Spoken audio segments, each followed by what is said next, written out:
সেই দিন ছিল মহালয়া, শুভ মহালয়া। আজ আমি আমার ঘট ফাটাবো। पैसा ही पैसा होगा। সেটা হলো আমার 1 বছরের সঞ্চয়, যা আমি আগের বার মহালয়া থেকে জমানো শুরু করেছি। তোমরা দেখতেই পাচ্ছ আমার এই ঘটে মহালয়া লেখা আছে, আর ঘটে ধুলো পড়ে ছিল জমের। তো এই 1 বছর পরে আমি এটা ফাটাবো, দেখা যাক 1 বছরে আমি কত টাকা জমিয়েছি। তো আমি বসে পড়লাম রিং লাইট নিয়ে এটা ফাটাতে, বড় একটা হাতুড়ি নিয়ে, ভীষণ বড়।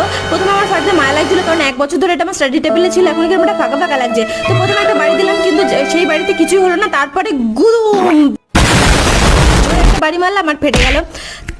দেখেছো তো কত টাকা আমার কাছে? পুজোর হাত খরচা একেবারে উঠে গেছে। এখন তো পয়সাই পয়সা আমার কাছে, মানে আমি বড়লোক হয়ে গেছি। তারপর সেগুলো গোনা শুরু করে দিলাম কত কি আছে, চশমা খাটিয়ে, কারণ আমি খালি চোখে দেখতে পাই না। খাতা পত্র নিয়ে একবারে পেন নিয়ে হিসাব করতে বসে গেছি একদম ভালোভাবে। এখন তো হিসাব করে 20 টাকার নোট 4টে পেলাম, 10 টাকার নোট 11টা, 10 টাকার কয়েন 3টে, 5 টাকার 17টা, আর 1 টাকার 21টা, 2 টাকার 21টা। তো একদমই অল্প টাকা হচ্ছে। তোমরা বলো গুনে যে কত কি হয়েছে, তোমরা কমেন্ট করে জানাও দেখি। For watching.